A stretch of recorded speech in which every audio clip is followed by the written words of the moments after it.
Today we're doing a review for Carrie by Stephen King. Obviously, this is an older book. It was written in what you said, the 70s. Yeah, it came out in 74. Okay, so we are gonna do this review with spoilers. It's been enough time. There's been several It's movies. 51 years old. 51 years old. Yeah, I'm late to the party, right? It's been out long enough. Yeah. We are going to talk about this book with spoilers. Yeah. If you don't want spoilers because you're waiting for the show or you're wanting to read this book, then you may want to click off the video. Yeah.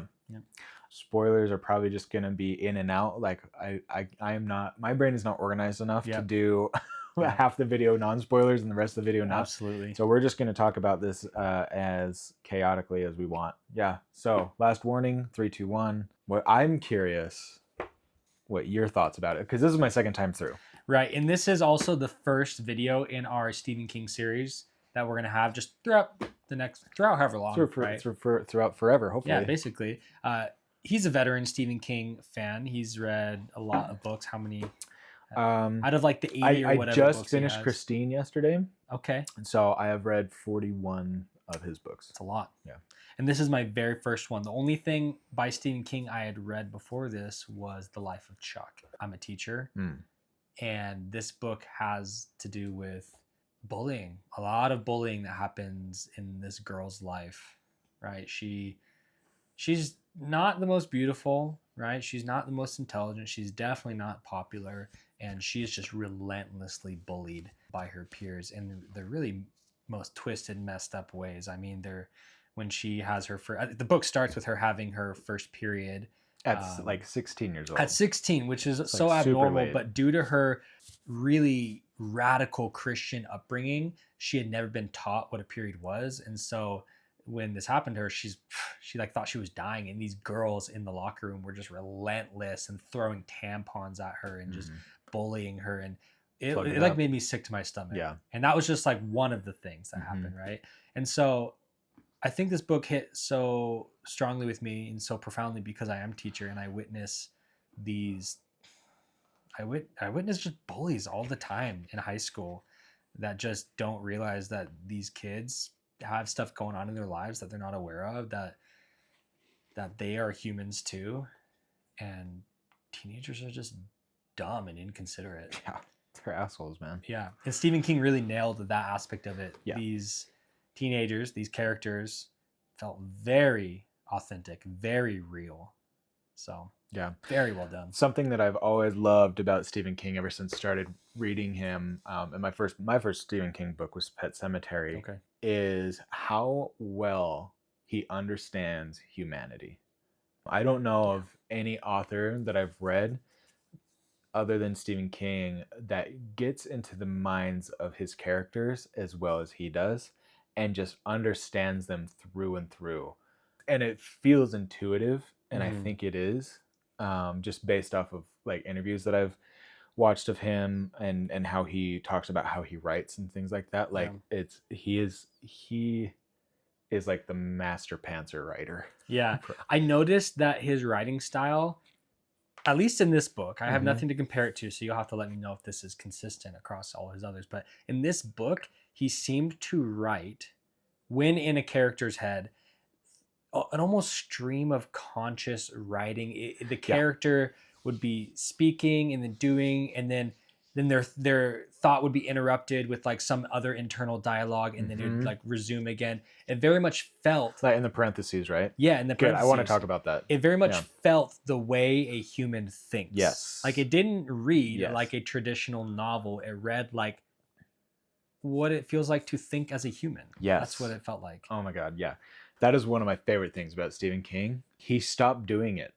He stopped doing the parenthesis thoughts. Yeah. I don't know exactly when, but I noticed last year as I was reading Billy Summers, which is also a phenomenal book, that the parentheses weren't in there. And that one came out in 2016, I think. Okay, so this is something that he does carry over to other books. Yes, yeah, okay. He carries it over to other books, and it's even better in other books. Okay. I was noticing as I was reading this for the second time that the parenthesis thoughts were not as well thought out Yeah. I think. Well, this was his No, first yeah, it's his first book. But that's not to say that this is a bad book. It's when I first read this, I was already almost 30 books into Stephen King. Okay. And I read it. I was really lucky to be able to have a professor who taught a Stephen King as literature class in my senior year, which was phenomenal. And this was the first book that we read for it. Awesome. And that was just an awesome class. At some point, if he's down, as we continue to read more Stephen King somewhere down the line, I would love to have Dr. Fulmer on here to come and talk about Stephen King with us, because his mind on Stephen King is insane. Okay, well, let's get back to this for a second. Yes. I do want to say, Adam, you are slowly converting me. Hell yeah. So I historically have been very anti-writing in books, but... Okay. What'd you write, man? So let's see, what's going on here? This is when Tommy is asking Carrie to prom. And so Sue Snell felt bad for her involvement in the bullying. And so she asked her boyfriend, who is very, very popular and well-loved by everyone, to ask Carrie to prom, right? And he does. And he does it not because he's pressured by his girlfriend, but because he genuinely is just a good guy. Yeah. Like he's talented, he's smart, he's really athletic. He was probably going to go play in the major leagues if he hadn't died on prom night, right? But he was a good guy, and he did this. And it was actually one of my favorite parts of the book, when he was asking her to prom, when he was picking her up to prom, taking her to prom, because for a moment you get to see Carrie learn to love herself, right? And learn to realize that there are good people in the world. And it was just such a sweet, beautiful moment in the book. But anyway, so what I wrote here is, I said, it breaks my heart knowing the ending to this book. Carrie represents the inherent beauty often overlooked and potential love one could feel had basic human decency been present. Well, had there been more people like Sue, like Tommy, who wanted to be kind to Carrie, this could have ended differently. Yeah, absolutely. Absolutely, it could have ended differently. But it comes back to the humanity of it all, like both the good and the bad, right? Tommy is such a pure character, and Sue, though flawed, she wants to do right by people. She wants to be a better person, because she was part of the bullying at the beginning of the book, and had a very, very quick come to Jesus kind of thing, and where she was just like, oh, I messed up, like I need to make this right, and which is why she asked Tommy to ask Carrie to prom. Because of exactly what you said, like if Carrie could be treated like a normal person, like things would be better, not only for her, but for like everybody. Right. I think it's interesting that out of all the students who were killed during her, I don't even know what you call it, her outbreak, her slaughter of the city, right? Yeah. Sue survived. Right. And she was a solution to the problem, right? She was a character that we're supposed to love because she's trying to fix things. Right. But then also Tommy didn't survive, but Carrie didn't kill Tommy. Right. Right. He died because the bucket fell on his head. He died from Chris. What's her name? Hardinson, right? Yeah. Chris. Like, she was the reason he died. And so I thought it was so interesting that Stephen King decided to not have Carrie kill these two characters, even though one of them did end up dying, but rather she killed all the others that were part of the problem. Yeah, she did. Well, and even some that weren't directly part of the problem, but definitely also by association. But by association, right? And that's how it happens in real life, right? Just because you aren't the one actively doing the bullying, if you see it happening and you don't do anything about it, you're just as much as part of the problem, right? Yeah. Passivity is just as deadly as the ones doing it. Yeah, absolutely. Yeah. Just omission isn't helping anything. Yeah, man. I don't know. I want to talk about telekinesis for a little bit. Oh, yeah. What do you think about that? I think it's cool. I think it's interesting how this book wasn't written in purely narrative format. It jumps back and forth between these news report, like police radio things. Yeah. Also research about telekinesis. That's the parts I found very interesting, where, it's written after the fact. They refer to the Carrie White incident and what happens there, that it became a worldwide story. People started doing research about it. Yeah. But it was also kind of covered up a little bit. Sue Snell writes a book, My Name is Sue Snell, as well, or a short story or something like that, talking about about the events with Carrie White, and basically it was like, you know, and it reveals that things were like tried to be kind of covered up about the telekinetic abilities of Carrie, and that was definitely evident in the interviews between the people who were a part of this event and also the White Commission. They were the ones trying to downplay things, saying this was a freak accident, it's not likely to repeat itself, right? But through the research side of things, we saw that it is likely to repeat itself, right? We are likely to see other people come forth with telekinetic abilities, and if they're not identified and properly treated, right, / taken care of, then this is likely to be repeated. And we do see that very briefly at the very end of the book, where we get a glimpse of like another child who has telekinetic abilities. But what I found so interesting of this was reading this, knowing that Stephen King has this macroverse, right? Knowing that there are other instances of kids or people with abnormal abilities, right?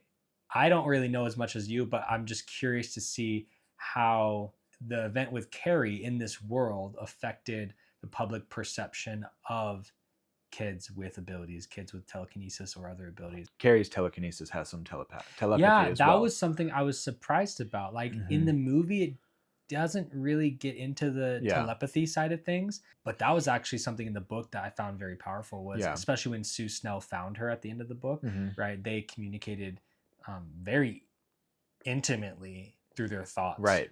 Like Sue Snell talked about how like uncomfortable it was, how invasive it was for Carrie to be in her mind, but it was also very powerful to read. This book made me really excited to read more Stephen King. Good. Right, I'm very, very excited.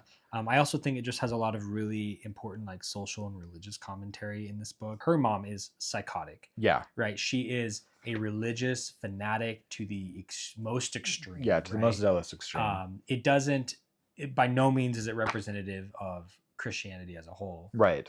No, but it is, you know, we talk, I was just talking about this with my students sometimes, where like novels, literature sometimes plays the role of a funhouse mirror. You look into the mirror, it's not supposed to be an exact representation of what the real world is like, but it's going to exaggerate certain parts of your features. And in this book, what's being exaggerated as we look into it is the damage of fanatic Christianity. Yes, absolutely. I mean, I want to read one more part here that I wrote in here that I thought this was profound. This was I believe it was a poem. So it was a poem that Carrie had written that was found by one of her English teachers. And I just thought it is profound to the type of sentimentality some children may feel when they're being suffocated by any oppressive religion, right? It says, Jesus watches from the wall, but his face is cold as stone. And if he loves me, as she tells me, why do I feel so all alone? I just think it's so profound that despite the love and charity that Christianity teaches, there's children and people around the world who still feel so lost, still feel so all alone, despite it's so hard to articulate, despite the comfort you're supposed to feel, right, in religions like Christianity, knowing that there's a savior and things like that. Because I had a Christian upbringing, and sometimes even the fact knowing that there's supposedly this savior who like died for me and loved me, that didn't always help. Right, when I'm going through it and I'm like having a bad day or like really struggling with something, that didn't always help. Totally. Right, and then it was really painful when people would tell me, it's like, oh, that's supposed to help, you're supposed to feel grateful, you're supposed to like have that heal you, and then it doesn't. It's like, well, that makes me feel broken.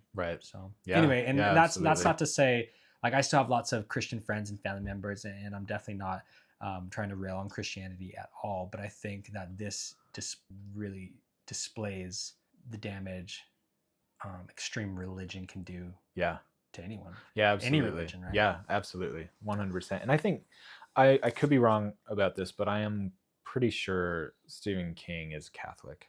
Is he? Okay. And one of the like just best guys around. Absolutely. Like just super, super good, super genuine. Stephen King does a really good job of taking these kinds of extremes on both ends of the spectrum, especially as we get more and more into Stephen King, that he's able to take really, really good things and overwhelm you with really good, and also take things that are supposed to be good and put like a negative connotation on them and twist them. you're just like, oh my gosh, what the hell? It makes you question how you previously viewed the world. Right? Yeah.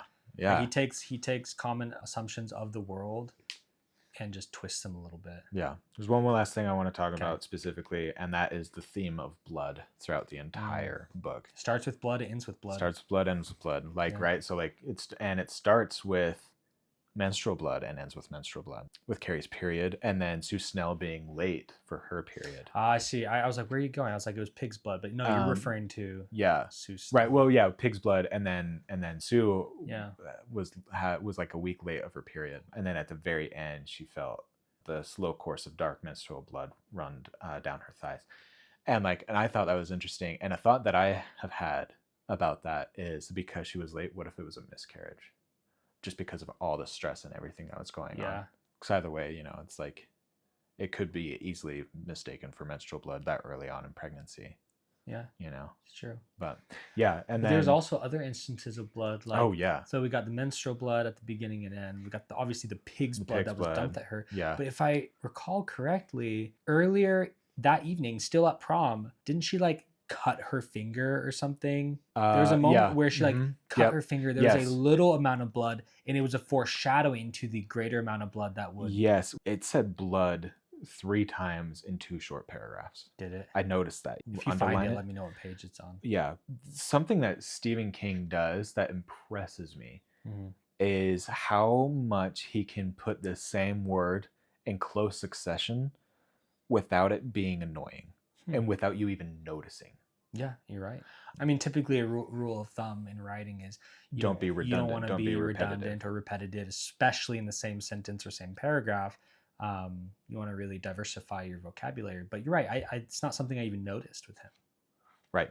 The more that you kind of pay attention to it, the more you notice it. The way he does it is so just skillful. It's not the word I'm looking for, but skillful, because it's not something that feels cheap, right, or amateurish, right. And it's impressive knowing that he is a pantser, right? He does primarily free writing. Of course he revises, right, but he is incredibly talented for someone who does not spend time outlining. This isn't the one I was thinking of, but actually, you know what? Yeah, it is. I don't think it was actually that moment, but it's on page 184. Blood, fresh blood. Blood was always at the root of it, and only blood could expiate it. Or even above that, first the blood, then the power. You sign your name, you sign it in blood. It's true. Now a boy and dancing, and he would take her to a roadhouse after, take her to the parking lot, take her to into the back seat, take her blood, fresh blood. Blood was always at the root of it, and only blood could expiate it. And at this point, this is from Margaret White's POV. Margaret is Carrie's crazy ass mother, who is basically at this point talking about sacrificing her child as a form of expiation, which is a synonym of atonement. Right, because just to another paragraph or two down, it says the only way to kill sin, true black sin, was to drown it in the blood of a repentant heart. And then kind of in parentheses, one of those thoughts that we were talking about, she must be sacrificed. Yeah, just crazy. And then she takes it a step further, and had not God himself commanded Abraham to take his son Isaac up upon the mountain. She's comparing herself to some prophetess. The religious delusion is crazy. Insane. Anyway, we ought to wrap this up. Yes, we can go on all day about this, right? And it's like a tiny little book. Yep. Okay, I'll go first since I'm the newbie here. Yeah.